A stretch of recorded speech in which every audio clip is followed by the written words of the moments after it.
Now, Africa's online gaming gambling industry is now worth an estimate of about $23 billion, but the biggest winners may not be African governments or licensed operators. A new report by Gaming Compliance International reveals that nearly 4 out of every $5 wagered online across the continent is flowing to unregulated platforms, raising fresh concerns over tax losses, consumer protection and organized crime. Ismail Vali, president of the Gaming Compliance International, says without strategic market optimization, nations face massive deficits in local commerce, community tax revenues, and robust consumer safeguards. Thank you so much for joining us on the show today, Ismail. Let's start first and foremost with the highlights of your report and how this speaks to Africa's market growth story and the regulatory landscape. David, thank you very much, and a pleasure to join everybody today. I'm the president of GCI, Gaming Compliance International, and I've been involved in online gaming for 25 years. Over the time, I've built a platform, YieldSec, which looked at all marketplaces. I was then sold last year. We now work for GCI. We've looked at Africa in detail as one of the most explosive online gaming marketplaces on the planet. It's definitely increasing and growing at a phenomenal rate. The problem, as you said, is where the money is going. And fundamentally, this isn't really a story about gambling. This is a story about three things: the money, the money, the money, and where that money is going. Is it going to consumers in a fair and safe marketplace across each of the 54 African nations? Is it going to governments in the form of taxation on profitable companies? Is the money going to the commerce, local companies that are licensed in each African nation?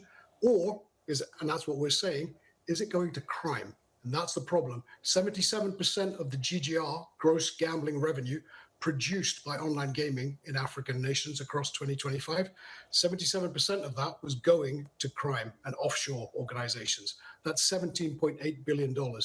If you took the tax on that gambling, it would be about $3.6 billion a year at the average rates of taxation that are provided by regulated gambling across Africa.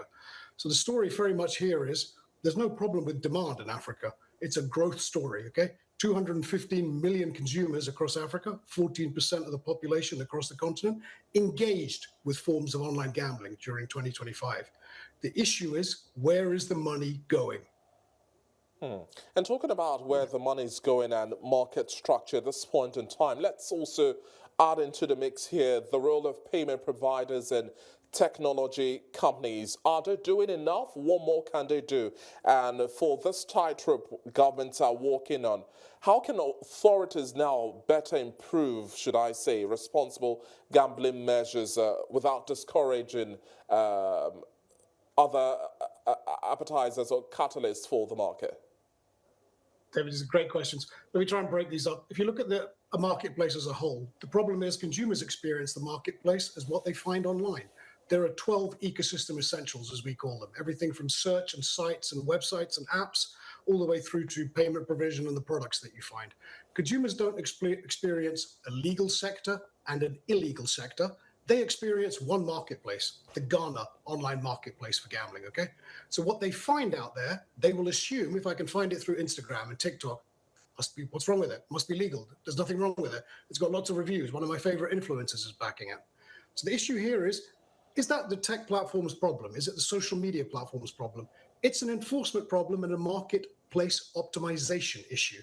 You need to look at this as, what does the consumer experience? The marketplace objective is we want them to experience a fair, safe, sustainable online gaming marketplace that provides benefit to local commerce, local community, and local consumers.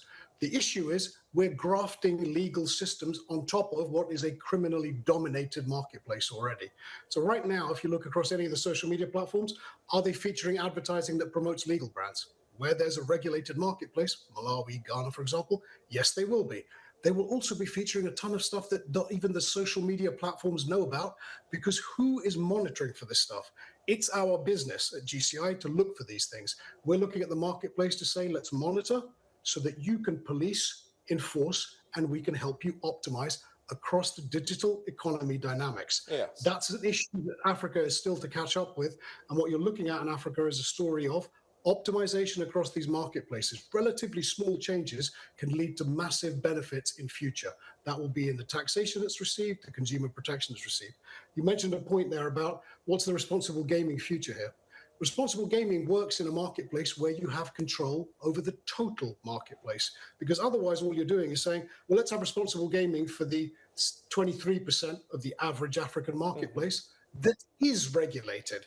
What about the 77% of the marketplace that consumers are basically dealing with people who don't care whether you're 18 years old? They don't care whether you have the money or you've stolen the money, or they're going to give you a financial loan to gamble with. Yeah. So there's a problem herein. Let's make sure the regulated scope and sector is able to take the lion's share and the majority of the business that clearly is out there. African consumers demand and desire online gaming products. 215 million people, 14% of the African population, engaged with them in the last year.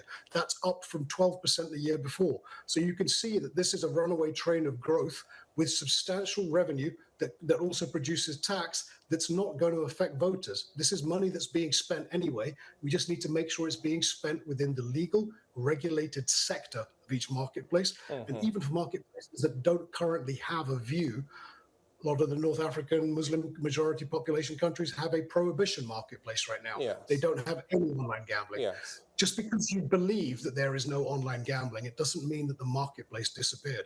We can tell from our monitoring that there are millions of commercial connections every single day from those Muslim majority population countries, but nothing's being done with the customers, and the harm is still there. The money is being taken away. So we can all like or dislike gambling. You asked me a question earlier about whether the marketplaces should be sanitized. It's not a question of sanitizing these marketplaces. We can all like or dislike gambling. That does not make the marketplace disappear. We need control over these marketplaces, and that comes from optimization. Yes, and I'd like to ask as well, how important is cross-border data sharing in all of this? Because when we look at some success stories with regulations, the likes of Ghana, Nigeria, South Africa come to mind, and then it's still leveraging on the MPEO framework, looking at the investment and industry development outlook. How big does the picture get going forward for the rest of this year? How big the picture gets is basically we have 23% of that total 23 billion in revenue each year. That's the profitability that gambling companies produced. So let alone all the money that's wagered, what's left behind. So that's customer bets minus customer winnings equals gross gambling revenue, GGR, okay? If you look at that, $23 billion is there, okay? And a marketplace split that's roughly 77-23%. 77 in favor of unregulated operators, 23% in favor of regulated operators. You need to migrate the use of unregulated gambling over the line into regulated gambling use. So for everybody that's currently using an unregulated gambling platform, probably unknowingly, because consumers experience one marketplace. What they find online, they assume to be legal. They assume to be fair and safe. And it's not fair and safe if it's run by crooks. So the main point here is control the marketplace, optimize it. All of that growth, we're basically dealing with a marketplace now producing $5.2 billion in regulated gambling revenue, okay, for companies based in Africa, licensed in Africa, producing taxation for Africa, obeying responsible gaming rules in Africa, and providing for jobs and supply chain within Africa as well. The 17.8, nearly $18 billion is being taken away from Africa by companies that do not care about African commerce, community, and consumers. They care about making money, period. That needs to end. So moving it across that line, there is substantial growth to come from that. We only achieve that by working together. The cross-border cooperation and ideas like this are wonderful, but each individual marketplace will have a very different ecosystem and story, and it's up to Ghana doing its own monitoring, Nigeria doing its own monitoring, South Africa doing its Ismail, monitoring. if I could button here, let's talk about AI and further disruptions the market can expect. So we did have a part of our platform. We basically built it off AI, machine learning, and expert human teams within each jurisdiction that we focus on.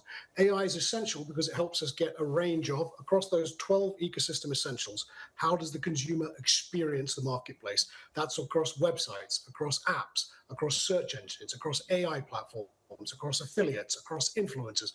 All these different things are in a way that people find their entry into the online gambling universe in their marketplace.